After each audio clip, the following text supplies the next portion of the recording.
How's it going? My name is Nigeria Chambers of Big Go Belt Media. It is a pleasure to talk to you today, Landon, about your new documentary, The Jewel Thief, which is going to be streaming this Thursday, July 13th on Hulu. And I keep kind of laughing to myself because I definitely want to start off by asking you well, my first question is, did you have intentions for this documentary to be hilarious in the way it was? I don't know if I expected it to be so kind of laugh out loud funny, and I think there's a certain deadpan to it that I'm drawn to and that I love, but Yeah. I do think that, the fact that, it's this true crime story, but there are kind of limits to it that I think it was important to me that there's really no violence involved. There's not kind of a grisly murder, or something that we're going to uncover that as far as I know, all of his crimes, were nonviolent, that no one was ever hurt physically in the process. And I think that, was very liberating to me because I think that it, gave us the kind of license to really kind of have fun with the story, to kind of let some of these things hang out there and gave a little bit of license to laugh at it because so much of it is just completely absurd. Yeah. Like I've kind of often felt like if this were a fictional story, it would be so over the top. It would just be completely unbelievable. And this documentary was so unique because I do love how documentaries do have this sort of narrative and trying to be like the truth teller. But I love how there's like banter between like, well, that didn't happen, or like, well, that's what I said happened. And I love that. But I also think something that this documentary did really geniusly is it really felt, and I really, really tried to take the time to really nitpick this. It really felt that you all had every single person of interest involved, and which is a remarkable thing considering you're going back years and years. You talk about folks that says, I remember him when he was 15. That's kind of mind-blowing to have these folks involved. But I would love for you, how was it to get the proper people involved? And was there still other folks that you had lobbied for that were not available? Yeah, I mean, there's always people, there's always the ones that got away. I think there's, there were people out there that were very intimidated by speaking about him and, variety of motivations for that. But, Yeah. you know, especially in Canada, this is kind of a pretty large tabloid story, and there were a lot of different pieces in different places, and a lot of people over the years that have tried to put these pieces together, and I think that was definitely extremely gratifying for me to be able to get, who I felt were really kind of the major pillars of this story to all kind of come together under one project, and Yeah. really kind of be able to get into the nitty gritty of this story, and as you said, hear a lot of different versions of events. Yeah. I am upset that I feel like one of the unsung heroes was the Walmart employee, apparently the one who identified. I was like, we need to see that person. Walmart I employees always tried. get like a I tried. like Walmart employees always get like a bad flack about their day to day, and it's like, well, here's a hero that really came together as a piece of this global thief, and they were a part of it. Like they need a little bit of recognition here. But no, truly, this was for an hour and 40 minutes. This was just fantastic. I really do love a good documentary. And this was one, as I always like to say, one you didn't know you wanted until you got. And just, obviously having Gerald involved was kind of a mind blower. In fact, his demeanor was also very telling as well. But I will go off the limb and say that, and I'm glad you said that, the awareness that there was no violence, and this was a kid that you start to think about his psychology a little bit here. A person that didn't feel accepted, who didn't really have anything, and then it resonates with me as a Black person. I started to think about the stories within the Black communities of folks who didn't come from anything, didn't have opportunities, society didn't give them away, and obviously he went to the utmost degree, but his motivations a little bit felt mildly heroic to a point until it just got way out of hand, because you see that it was about his ego, but the finances wasn't truly about him. It seemed like and even the end of him not, him and his plea agreement and everybody else that was involved was free, was kind of like, well, that's a surprise. You don't hear stories like that. But I would love for you, and if you are allowed to be transparent with this, what was this sort of your assessment of him overall? And I mean from putting the documentary together, but this the rabbit hole of research I'm sure that was involved with this.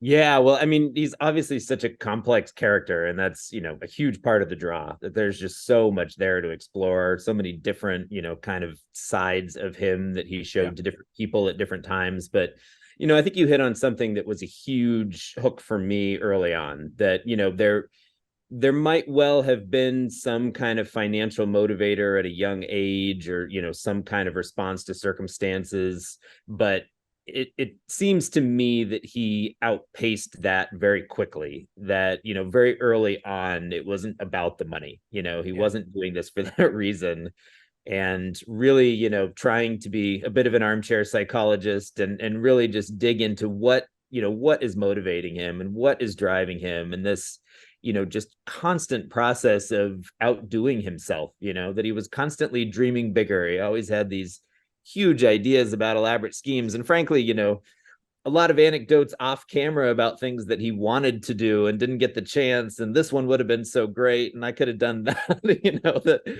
just the way his mind works, of this sort of this perpetual quest for some greatness, in this realm that we're obviously very unused to hearing a criminal mind with that form of aspiration. That he truly wanted to be great at this. And at the end of the day, I think wanted people to know that he was great at this, that he wanted to be recognized for his greatness. Yeah. Very, very unique in my life. And I think probably very unique in most people who watch it too. He's one of a kind, that's for sure.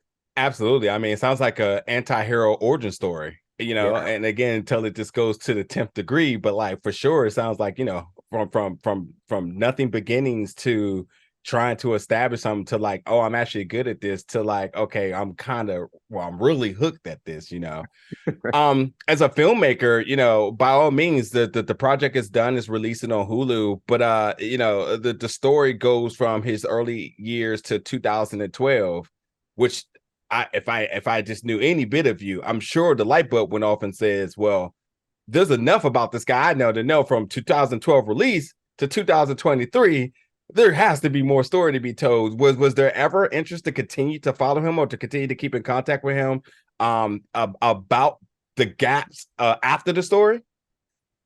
Yeah, I'd be very fascinated too. I mean, obviously, none of there's no public record of any of these kinds of continued heist or escapades, and obviously he's intent that he's content to be living a relatively quiet life at this point, reformed. There's a lot of different opinions about that, and whether you can overcome that addiction. I mean, he, by his own telling, he always kind of knew he would get caught, and he just wanted to like drive up that bottom line until that day came, and then he was going to ride off into the sunset. But I don't know if it's human nature to truly kind of be able to do that or not. Yeah, I think that's another conversation. We need another 30, 40 minutes to talk about. But yes, in the documentary, you do list in 2017, which is really a big deal. Him stealing PlayStations out of Best Buy, PlayStation being one of the hottest commodities at that year as well too. But it was all traced back to a rental car that was listed under his name, which I thought was a brilliant tidbit for this film, because as much as we've learned about him over these years, you're like, this guy getting caught because his name's on a rental. Was this supposed to spark us to think or to question certain things with this? I think that there's, a sense in which, as much as he loved doing these things, it's kind of like if he's doing it in a vacuum and nobody knows about it, it's sort of like he's not getting that recognition, and he has this kind of desire to see how close he can fly to the sun, in a sense, And I think it's very telling to me. And sorry, this is probably a little tangential, but he did his time in prison and everything else, and it's like he comes out and he's starting this new life, and he changes his name legally and everything else, and within a year or two he's on the front page of, a major newspaper in Canada advocating for a certain breed of African cats as house Yep. pets. He's like got a boonie hat on and he's dressed like he's on a safari or something. And it's like under an assumed name. I mean, it's just like he can't help but seek the spotlight almost. Yeah. For my final question for you, again, I just want to congratulate you on a fantastic film. I know a lot of folks are going to have a good time with this. I'm sure social media is going to find bits and pieces of this to clip and to discuss. I think it's certainly going to be a discussion point for a lot of weeks to come. But for you, just overall, was there ever any element of this documentary that just truly shocked you to a point that you just could not believe this was a part of it? Again, I think he's so famous for some of his kind of, crowning achievements, not to use a pun, but some of these jewel heists and these kind of just massive elaborate heists. But for me to realize that as a teenager, he was escaping from prison and stealing a police car from a police station that was surrounded, by police who had just arrested him after escaping twice already. And I'm just like, I'm hearing these stories and I'm like, this can't possibly be true. And then I'm talking to the cop and he's like, it's absolutely true. I thought I was going to get fired. I just think some of those moments for me that, some of these people that frankly were humiliated by him, Yes. are able to look back on it and kind of laugh at it themselves. I think was just, that was really the pleasure of kind of being on this ride. And, I hope that translates to the film. People can kind of go along on that ride with it. You are an absolute insane individual to throw that reenactment of the person getting hit by the cop car. I could not stop laughing. But it's truly remarkable to have so many people involved and so many people and really in such positive spirits to come and tell their stories, from his mother, which my heart just breaks for her, him, which is still a very dicey type of unpredictable character, and then the cops and the friends and everybody. I think it gave a really well-rounded story and profile about him that still is going to lead a lot of questions. I'm sure there's going to be some psychologists and folks want to add their little companion piece to this, and that's going to be telling. I'm sure you're going to be looking out for that.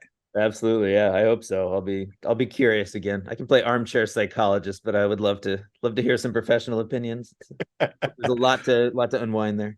Yes, indeed. Folks, you got to check this one out. And I got to tell you, Gerald Blanchard, man, I even love the little bit he gives at the end where he just kind of gives a wink, like, I'm just living a normal life. And I'm like, either you're not, or the government says we will enlist your skills to the benefit of national security, which typically are things that happen, So we'll see where he pops up next, because if there's one thing I learned about him, this gentleman has an ego. He loves the spotlight, and this is only the start of things to come, I would imagine. And hopefully we see you around attached to more projects. And even if it's more about him, I would be completely interested. But Landon, it's been a pleasure talking to you again, folks. The Jewel Thief, which is a misleading title, shall I also say, because it's way beyond that, which is why I love a good documentary that leaves you thinking, oh, it's about a guy that just stole a piece of jewelry.